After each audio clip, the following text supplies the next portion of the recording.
മൂപ്പര് കോഴിക്കോട്, മൂപ്പര് തിരുവനന്തപുരത്തായിരുന്ന നാട്. മൂപ്പര് കോഴിക്കോട് നാടിൻ്റെ അടുത്തൊരു സ്ഥലത്ത് ദർസ് തുടങ്ങി. പള്ളി ഖത്തീബുണ്ട് മുദരിസൊക്കെ ആയി ദർസ് തുടങ്ങിയപ്പോൾ ആ ദർസിൽ നടക്കുമ്പോൾ നാട്ടുകാരൊക്കെ ഇങ്ങനെ ഇടക്കിടക്ക് വന്നിട്ട് പറയും, ഞാൻ ഇന്ന് സി എമ്മിൻ്റെ അടുത്ത് പോയിരുന്നു, ഞാൻ സി എമ്മിൻ്റെ അടുത്ത് പോയിരുന്നു, ഞാൻ ഇങ്ങനെ സി എമ്മിൻ്റെ അടുത്ത് പോയിരുന്നു എന്നുള്ള വിവരം നാട്ടുകാരിങ്ങനെ വന്ന് പറയും. അപ്പം ഞാൻ അന്വേഷിച്ചു ആരാണ് ഈ സി എം. അപ്പോൾ പറഞ്ഞു ഇങ്ങനെ ഇടിയങ്ങര ഒരു വീട്ടിലിങ്ങനെ കിടക്കുകയാണ്. മൂപ്പര് ഹാലി ചോദിച്ചു, മൂപ്പര് പള്ളിക്കൊക്കെ ജുമായക്ക് പോയാലുണ്ടോ? ഇവരാരും കണ്ടിട്ടില്ല. ജമായത്തിന് പോയാലും അതും കണ്ടിട്ടില്ല. നിസ്കരിക്കണതും കണ്ടിട്ടില്ല, ഒന്നും കണ്ടിട്ടില്ല. മൂപ്പരെ രൂപം ഇങ്ങനെ, മൂപ്പര് താടിയൊക്കെ ഇങ്ങനെ വടിച്ച് ക്ലീൻ ഷേവ് ചെയ്ത് പൗഡറൊക്കെ ഇട്ട് നല്ലൊരു ഡബിളൊക്കെ കൊടുത്തിട്ട് ഇങ്ങനെ ഉഷാറായിട്ട് എപ്പോഴും കുളിച്ച് പൗഡറും അത്രയൊക്കെ പൂശി ഇങ്ങനെ കിടക്കലാണ്. അപ്പോൾ മജീദ് ബാക്കവിക്ക് സംശയം, നിസ്കരിക്കാത്തവൻ ഒലിയാവുമോ? നിസ്കരിക്കാത്തവൻ ഒലിയാകുമോ? അങ്ങനെ മൂപ്പര് നല്ലോണം പഠിച്ചപ്പോൾ മൂപ്പർക്ക് ഒരു സംശയമായി, ഇതിപ്പോൾ എന്താ ഒലിയെ ഇങ്ങനെ വരാം. അപ്പോൾ മൂപ്പര് എന്ത് പറഞ്ഞു? മൂപ്പര് എന്നെ നേരിട്ട് എന്നോട് പറഞ്ഞു, മരണപ്പെട്ടു, അല്ലാഹ് ഖബർ നന്നാക്കി കൊടുക്കട്ടെ. മൂപ്പര് പറഞ്ഞു, ഞാൻ തന്നെയാണ് തീരുമാനിച്ചത് സി എമ്മിൻ്റെ അടുത്തൊന്ന് പോകണം, എന്നിട്ട് കടന്നിട്ട് ചോദിക്കണം, നിങ്ങൾ നിസ്കരിക്കണില്ല എന്ന് പറഞ്ഞിട്ടൊന്ന് ചോദിക്കണം, ചോദ്യം ചെയ്യും. ഇതൊക്കെ ചോദിക്കാൻ പറ്റുന്ന ഒരാളാണ് മൂപ്പര്. ഞാൻ ഉച്ചയ്ക്ക് ശേഷം പുറപ്പെട്ടു.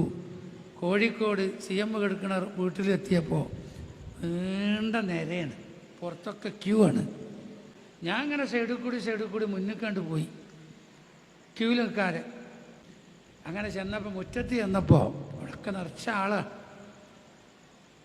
വാതിലൊക്കെ അടച്ചിട്ടേക്കുക. അങ്ങനെ ഞാൻ മുറ്റത്ത് ചെന്നിങ്ങനെ നിൽക്കുക.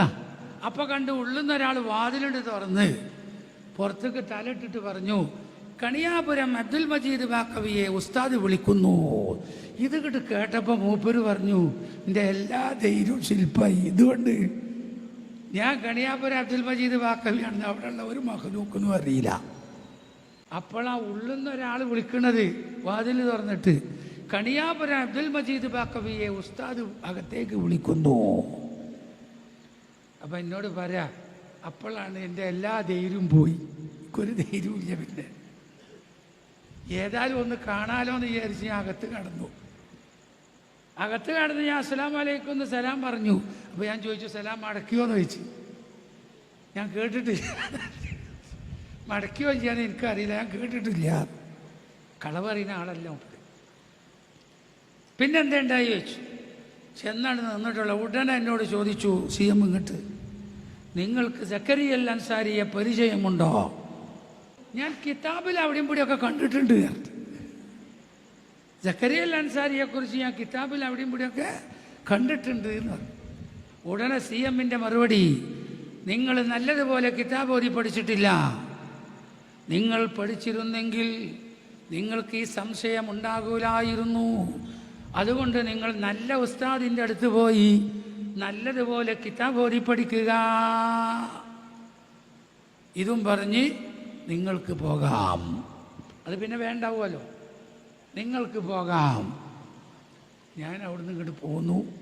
നേരെ പള്ളിയിൽ വന്നു, രാജിക്കത്ത് കൊടുത്തു. നേരെ പിന്നെ ഓതാൻ വന്നത് ഓക്കെ ഉസ്താദിൻ്റെ ദർസിക്ക് വന്നതാണ്. എന്നോട് സി എം പറഞ്ഞിട്ട് വന്നതാണ് ഞാൻ.